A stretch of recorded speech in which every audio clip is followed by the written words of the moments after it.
Welcome to EngloStories. Today, we have a special tale that has been loved for generations. The Elves and the Shoemaker is a heartwarming folk story first published by the Brothers Grimm in their collection of fairy tales in 1812. Jacob and Wilhelm Grimm traveled throughout Germany collecting old stories told by villagers and preserved them in writing. This enchanting story takes place in a small European town long ago, where a kind but struggling shoemaker faces difficult times. It's a tale that teaches us about kindness, unexpected help, and gratitude when we least expect it. What happens when mysterious visitors start helping a poor craftsman in the middle of the night? And how will he repay their kindness?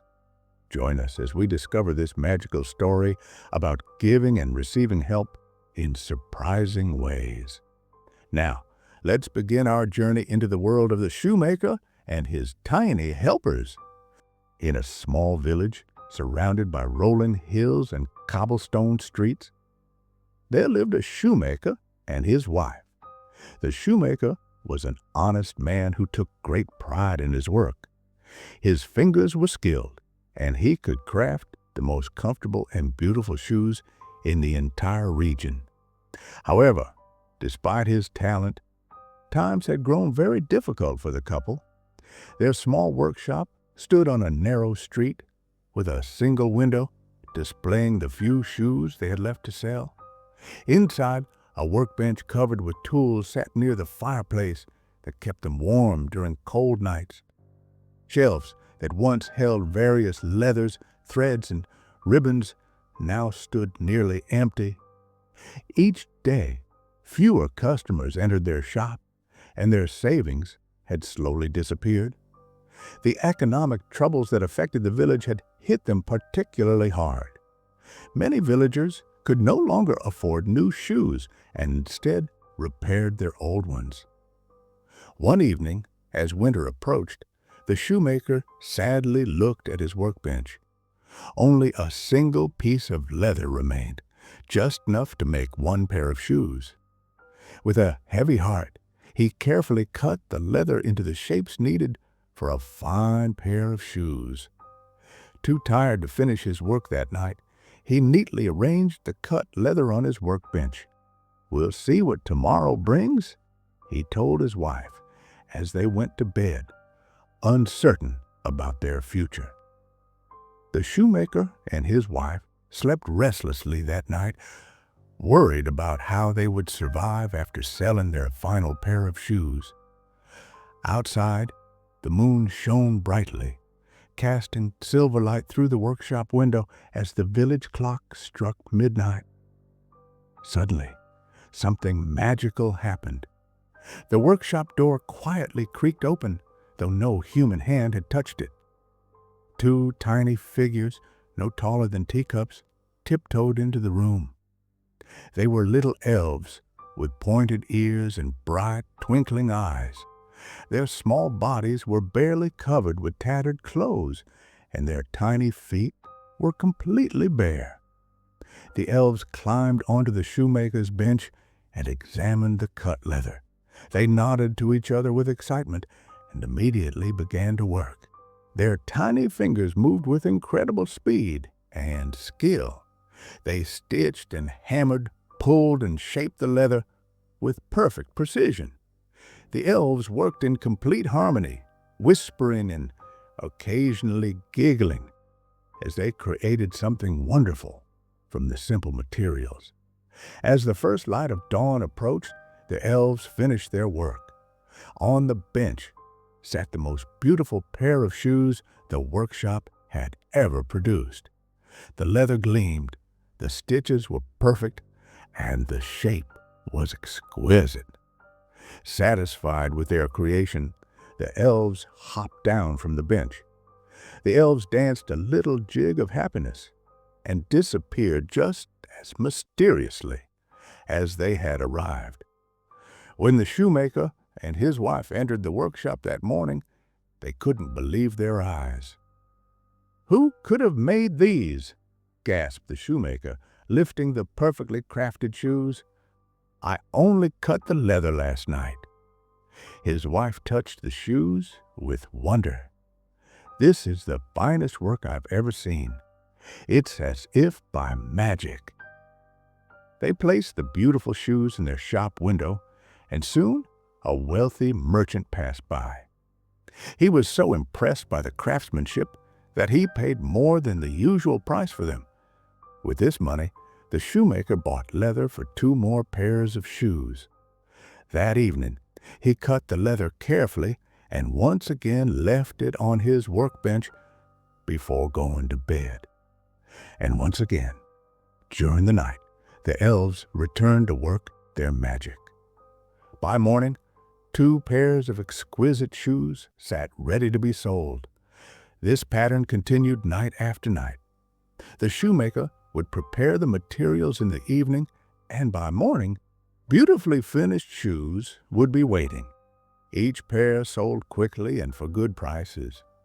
Soon, the shoemaker's shelves began to fill with fine leathers and materials again, and customers returned to the once struggling shop. As weeks passed, the shoemaker's business flourished beyond his wildest dreams. His reputation spread throughout the region, and customers came from neighboring villages just to purchase his extraordinary shoes. But the mystery of who was helping them remained unsolved. "I think it's time we discovered who our mysterious helpers are," the shoemaker said to his wife one evening as they counted the day's earnings. "Tonight, we won't go to bed. We'll hide and watch." His wife nodded in agreement. "I've been curious, too. Whoever is helping us deserves our thanks." That night, instead of going to their bedroom, the couple hid behind a curtain near the workshop. They left candles burning low and waited quietly. The leather was prepared as usual on the workbench, cut and ready for assembly. As the village clock struck midnight, the workshop door slowly opened. The shoemaker and his wife held their breath. 2 tiny elves, no bigger than children's dolls, scampered into the room. The little creatures had pointed ears and friendly faces. The couple was shocked to see that the elves were dressed in nothing but rags, and their tiny feet were bare despite the cold winter. The elves hopped onto the workbench and immediately began crafting the shoes with extraordinary skill. Their nimble fingers worked the leather, their tiny hammers tapped rhythmically. They stitched with incredible precision. They worked tirelessly through the night, occasionally singing soft, melodious tunes in voices as delicate as bells. The shoemaker and his wife watched in amazement, barely daring to breathe. They saw how the elves tested each shoe for perfection. They polished them until they gleamed and arranged them neatly before dawn. As the first light of morning filtered through the window, the elves placed the final pair of finished shoes on the bench. They clapped their little hands with delight at their work. They performed a quick, joyful dance and then scurried out of the workshop, just as the morning birds began to sing. After the elves departed, the shoemaker and his wife emerged from their hiding place, filled with wonder and gratitude. "Did you see them?" whispered the wife, her eyes wide with astonishment. "Such tiny creatures, working so hard all night long. And they wore almost nothing in this cold weather," the shoemaker added, touching the beautiful shoes the elves had created. "They've been helping us all this time, saving our business, yet they have so little themselves." The couple sat at their kitchen table, discussing what they had witnessed. Their hearts were full of appreciation for the magical beings who had changed their fortune so dramatically. "We must do something to thank them," said the wife, her mind already forming a plan. Those poor little elves with their tattered clothes and bare feet, they need our help now." The shoemaker nodded enthusiastically. "You're right. We are shoemakers after all. We should make tiny shoes for their little feet. And I can sew them proper clothes," added his wife. "They deserve warmth and comfort for all they've done for us." That day, instead of preparing leather for shoes, the couple began working on gifts for their tiny helpers. The shoemaker carefully crafted the smallest, most perfect pairs of shoes imaginable, while his wife cut and stitched miniature shirts, trousers, jackets, and caps from the finest, softest fabrics they had.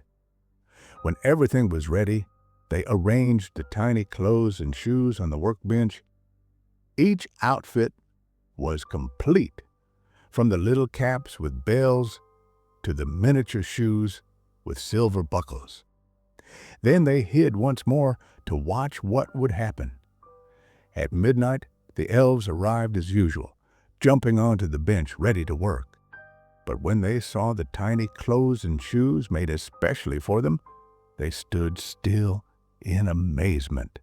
Then, with squeals of delight, they quickly tried on their new outfits. "How handsome we look!" they cried, admiring themselves and each other. They danced around the workshop, their bells tinkling merrily. Before leaving, they caressed the beautiful shoes they had been making with tender farewell touches. Then, properly dressed for the first time, they danced out of the door and never returned again. But the shoemaker and his wife continued to prosper, always remembering the magical help they had received when they needed it most.